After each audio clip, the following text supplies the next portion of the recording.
the story of someone who came to the United States, really humble beginnings, and has made it in the world of politics and community empowerment, and also in academia.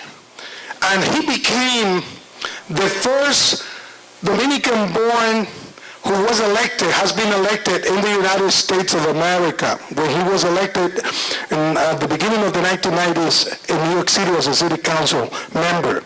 And I'm going to introduce him and by saying something that I needed to say one day. It's been 20 years since that man allowed me to have an internship in his office in New York. And he gave me a chance as I graduated from college to learn how public service, is developed and how we provide services to the public.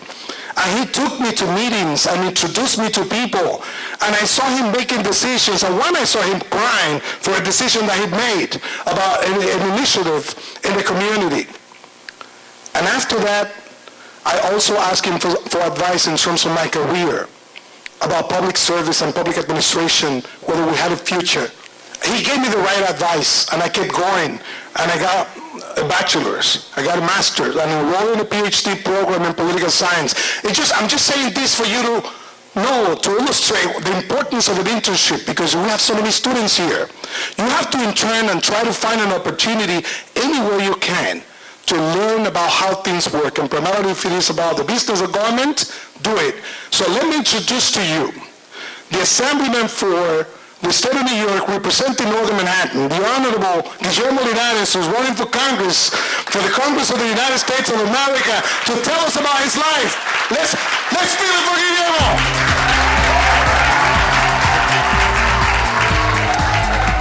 Thank you, Nestor.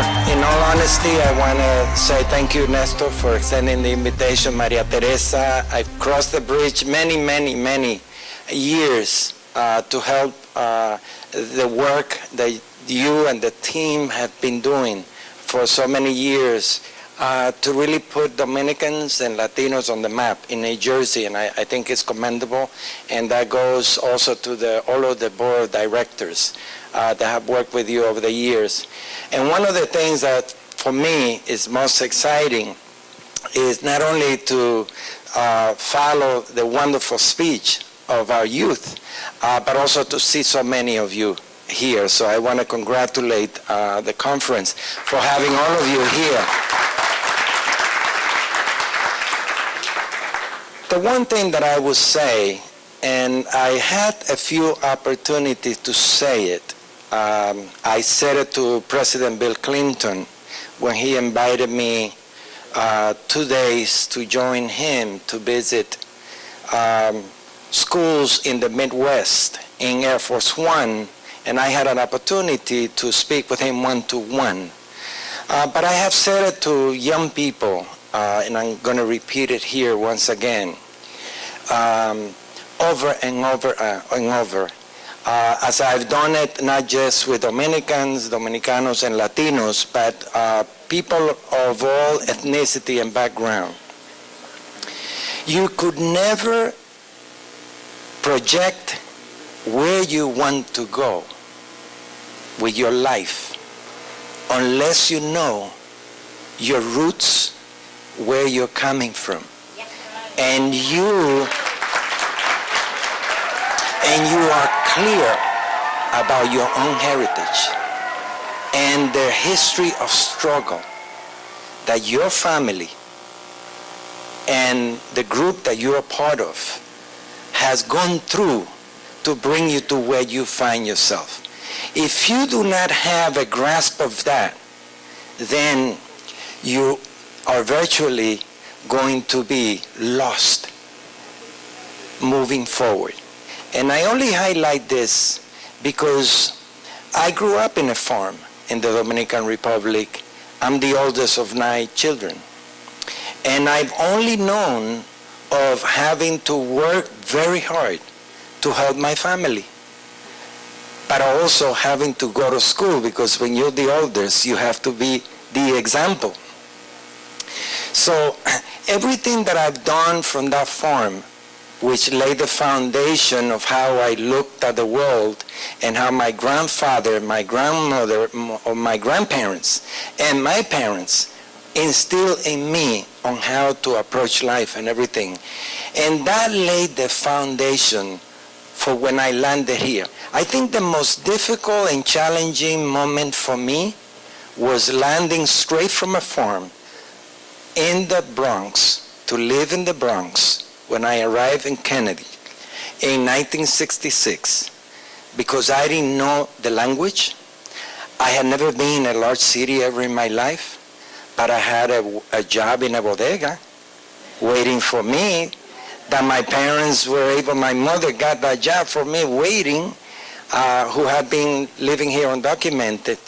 And that was my first job, by a Puerto Rican. Don Rafael Diaz de Ponce gave me my first job. But Doña Maria took my mother to get her Social Security in the Lower East Side when she landed here, and she had no documentation. Whether you worked in a bodega, as I did, 4 supermarkets in the Bronx, you worked driving a taxi, that's how I paid my way through college, 5 years in the Bronx when it was burning down, north of 96.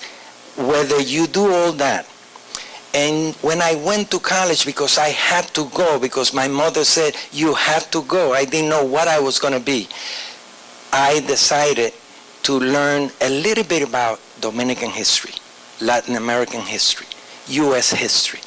And there in college, I put in perspective what I'm sharing with you now that I know. I didn't know back then. I didn't even know what I was going to be. In the process, I said, I want to become a teacher. Why? Because I went through the most challenging moments when I landed here and there was no bilingual education. There was no one to help me in that school where I attended in the Bronx. And it was perhaps, if I know now why so many have gone to jail instead of, college or some other path. And I was able to survive that, and I said, I want to help children not go through what I went through. And so now I know that what I wanted to do was to serve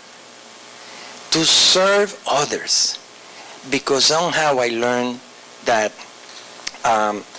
many people along the way extended their hands. The bodeguero extended the hand. A guidance counselor extended the hand. Sometimes perfect strangers extended the hand. And when they extended the hand, it was not expecting something back from me. It was so that I could walk or I could move forward, and maybe I could extend the hand to help somebody else.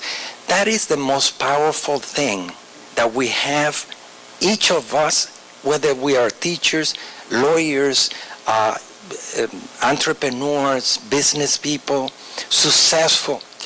There's one thing that we have to keep in mind, that when we have the opportunity to extend the hand, we must do so, because that is the source of what have made this country and gives us opportunity. And that's the one thing that I can say. Now, I made it after being a school board member elected. As a teacher, I became elected in Northern Manhattan as a school board member. We built schools up there because it was the most overcrowded district in the city. That was a preamble to running for office.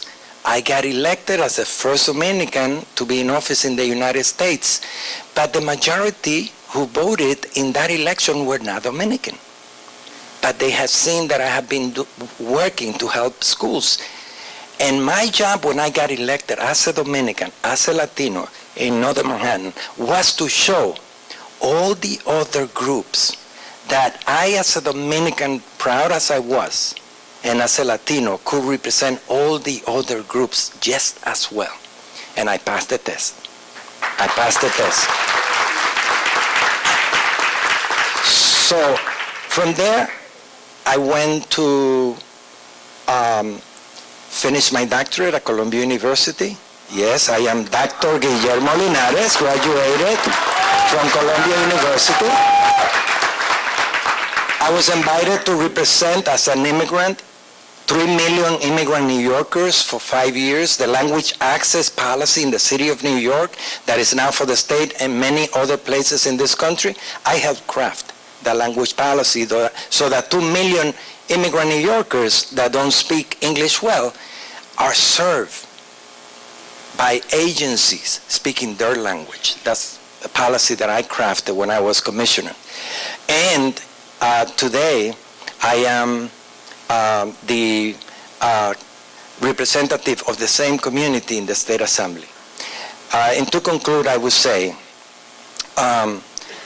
what I said to President Clinton face-to-face in Air Force One. Señor Presidente, you have in front of you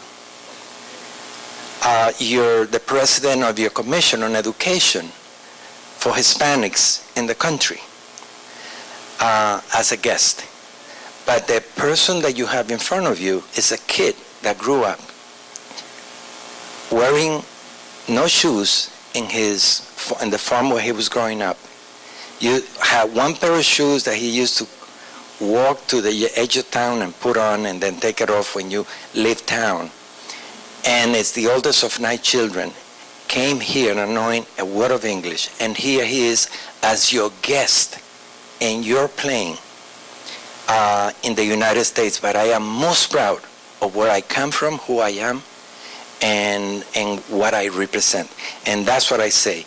Never forget where you come from, who you are, your history, your culture, your legacy of struggle, and it will take you all the way, no matter what you specialize on. Thank you very much.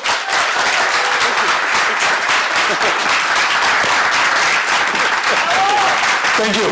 Guillermo, just 1 second. Let's give it up also. Let's give it up for Guillermo Linares, the Assemblyman for the great state of New York, and he's been serving the community for so many years. And also, the applause should continue to happen because he's one of the founders of this conference on Dominican Affairs. So let's just recognize that. And he has to run because he's going to a debate right now with the other candidates. So thank you so much for being here, and my respect to you, sir. Thank you. And with that, let me acknowledge the presence of